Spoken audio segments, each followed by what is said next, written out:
So we're talking with Full Yurt today, just catching everybody up on the recording. We're talking about a quote from Layman Pang. Giving up, trying to get there with any kind of formula. All right. Yeah, so and then this second quote, but rather directly seizing the reality at hand.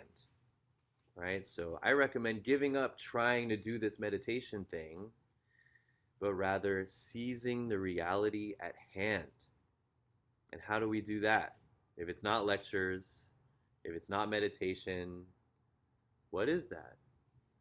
It's our everyday life. Every moment, doing your homework, sitting in lecture, doing meditation, fighting with your roommate, fighting with your mom, changing your tire. Every single moment is the opportunity to seize Buddha nature as it is. It's never apart from this very place. That's a famous quote. All right, let's move on to the next part. The first translation says, the nature of diamond wisdom excludes even a speck of dust. So remember, he walks into this marketplace, the context of this quote, and all these scholars and philosophers and Buddhist people are talking about the Diamond Sutra, right? And they all know it inside and out, but when he tests them on it for their own awakening, they have nothing to say. They can't show it. So this translation says, the nature of diamond wisdom. We call it the Diamond Sutra because diamond is sharp and it can cut through all of your delusions so that you can see clearly true self. So this says the nature of diamond wisdom, the nature of these books, these teachings, these words, these concepts that you're poring over. The nature of it excludes even a speck of dust. It excludes everything. It shuts out the entire point. It's just words, empty, meaningless words, unless you truly know for yourself, unless you seize that truth directly in your everyday life. Going to the bathroom in the morning, Buddha nature, diamond wisdom. Taking your dog for a walk, diamond wisdom. These fancy sayings in the sutras and the teachings, they're just words. They exclude even a speck of dust. Now compare that to the other translation. The message of the Diamond Sutra is nothing is excluded from our experienced world. Isn't that amazing? The same phrase. One says the Diamond Wisdom excludes everything. The other one says the Diamond Sutra says nothing is excluded. How are these saying the same thing? Right? In the first one, the translation implies that the nature of these talks, the nature of these words in the Diamond Sutra excludes everything. It's completely missing the point because the point is direct realization for yourself, in your body. Enlightenment is a physical phenomenon. We all want to think it's a mental one. Oh, my mind is free. It is a physical thing in this very place. And in the second translation, the message of the Diamond Sutra, not the Diamond Sutra itself, the message of the Diamond Sutra, which, if you read it, it's kind of long, but the Diamond Sutra itself says, don't listen to this sutra. This wisdom, this high wisdom, is not the wisdom. Go walk your dog and be Buddha. So in this translation, the message of the Diamond Sutra is that nothing is excluded from your experienced world. Walking your dog is ascending the heights of the Himalayan mountains. The entire universe is present with you right now. Nothing is excluded. When you're depressed, when you're anxious, when you are fighting, when you feel hopeless and lost, that is Buddha. When you feel happy, when you feel love, when you feel wise, that's Buddha too. Nothing is excluded. So if you kind of twist the words and look from different perspectives, you see that these two completely different translations are saying the same exact thing. And then the last line, from thus have I heard, to this I believe, all is but an array of unreal names. So a little bit of context you kind of have to know for this translation is that many sutras, like the ancient sutras and texts and liturgy from Buddha's day, start with, thus have I heard, and then they do the whole sutra, the whole teaching, and then pages and pages later, they end it with, this I believe, right? So in a way, it's kind of saying from beginning to end. And in fact, the other translation literally says from beginning to end. Um, so, in one way, he's kind of saying this with regard to the Diamond Sutra, right? Being specific to the moment, because the Diamond Sutra also starts with, thus have I heard, and it ends with, this I believe. So he's saying everything in between, all the entirety of the Diamond Sutra, all is but an array of real names. And we'll get into that. But I think more importantly, right, it's kind of like clever that he's talking about the Diamond Sutra in this moment. But I think the real point here is from beginning to end of everything. From the Big Bang till when we get swallowed up by the sun. From when you were born to when you die. From when you started your class with Elizabeth to when it ends. All the beginnings and endings that we think happen, all is but an array of unreal names. Man. So in one context, talking about the Diamond Sutra, everything in between that whole text is just unreal, just empty words and concepts for us to actually embody in our daily life. But like I said, I think more importantly, from beginning to end, from the beginning of the universe to the end of the universe, from the beginning of your life to the end of your life, everything, your parents, your name, your title, your money, your relationship, your family, your work, your values. It's just an array of unreal names. And this really gets to the heart of the core teaching of Buddhism of emptiness. Emptiness.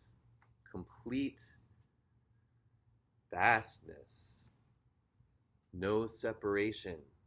No I, no you, no self, no world. All of this is but an illusion. And again, to say that is one thing, right? And there's tons of philosophies throughout the world, throughout time, that kind of say that, right? The nihilists and the existentialists, the meaninglessness is definitely something that we all have stumbled upon. But what makes Buddhism particularly potent, in my opinion, I think, is the direct realization of it. Knowing in my bones that there is no Chowa sitting here right in front of you that's separate from anything else. That all of these concepts and all of these things and categories and phenomena of the world are just simply creations of the mind and are empty. Nothing to hold on to. Or the way this is translated, nothing real.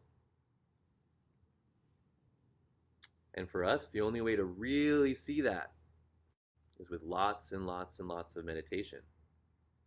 Right? There's some other kinds of Buddhism and lots of kinds of Buddhism, and some work with like mantras and chanting, and some kinds of Buddhism just do like charitable works, and some kinds of Buddhism only like study scripture.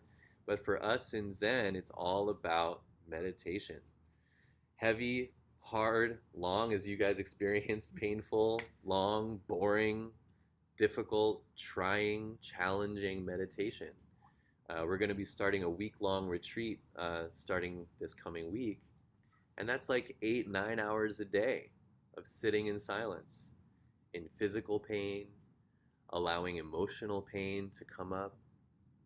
A lot of stuff comes up. It's not fun.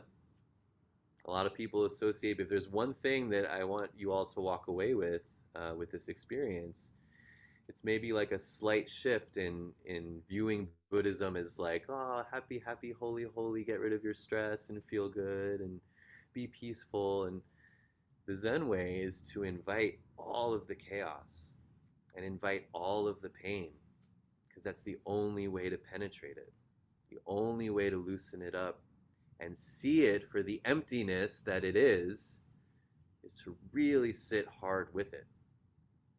And it's not easy. So just looking at the other translation of this last line, from beginning to end, it inevitably exposes our false identities. So what is it? That's what you have to realize for yourself in every moment.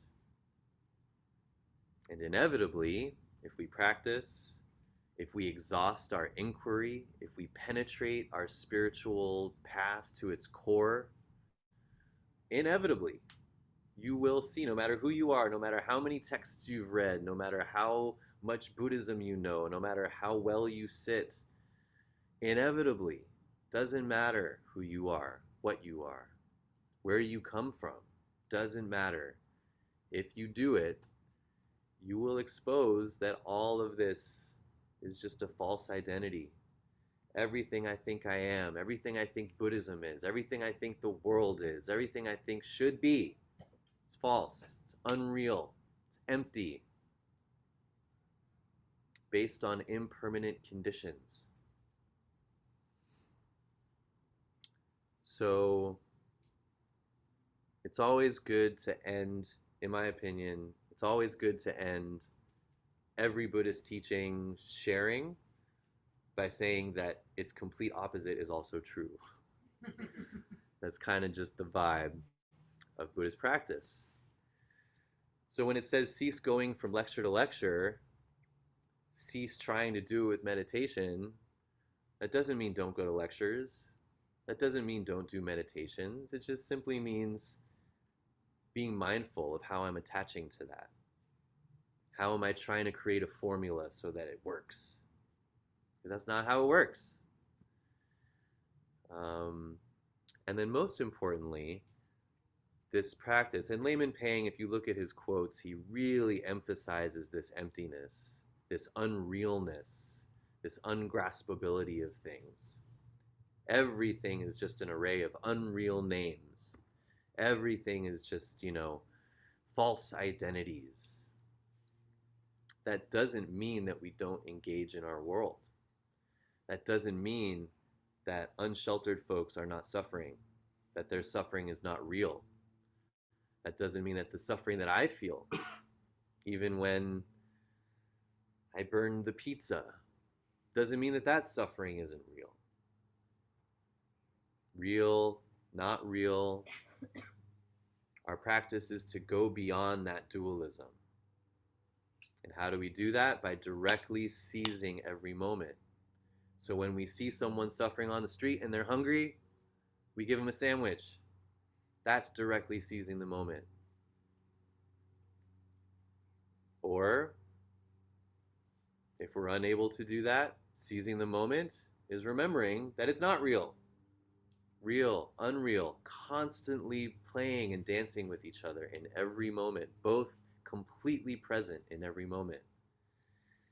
And I say this a lot, and I know it's kind of like cheeseball, but like the best way that I can think of explaining it is, and again, this is formulaic, and please forget this, but I like to think about Santa Claus, right? We know Santa Claus isn't real, and yet he's very real.